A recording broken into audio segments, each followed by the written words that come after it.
இப்போது மேமோட எனக்கு எந்த வித பழக்கமும் இல்ல. அதிகமா எங்கேயும் வெளியில மீட் பண்ணது எதுவுமே கிடையாது. ஃபிலிம் அவ்வளோதான். அவங்க படம் பார்த்துருக்குறோம் அவ்வளோதான். பேசினது கூட இல்ல. ஒரு வாட்டி இறுதி சுற்று டப்பிங் அப்போ மேம இந்த டப்பிங் தியேட்டர்ல பார்த்தேன். நான் வேற படம் டப் பண்ணியிருந்தேன். அப்போ மேடி சாரும் அவங்களும் வந்தாங்க. அப்போ மீட் பண்ணோம். ஸோ இந்த மாரி ஒரு கனெக்ஷன் இது. இன்னொரு ஒண்ணு இருக்கு. சரி இங்க சொல்லலாம். சூரரை போற்று படம் வந்து நான் வந்து கதைய படிச்சுட்டு சரியில்லன்னு சொன்னதாக மேடம்க்கு வந்து தகவல்.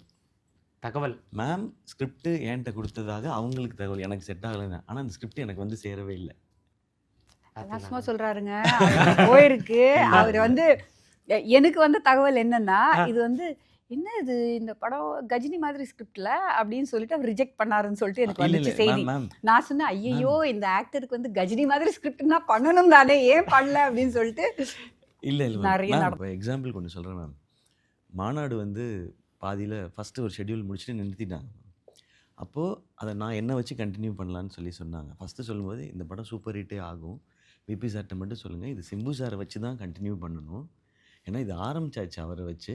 அதனால இத கன்டின்யூ பண்ணட்டும். இது ஆரம்பிக்கலன்னா நம்ம இத டிஸ்கஸ் பண்ணலாம். நெக்ஸ்ட் ஒரு படம் பண்ணலாம் அப்படின்றது தான்.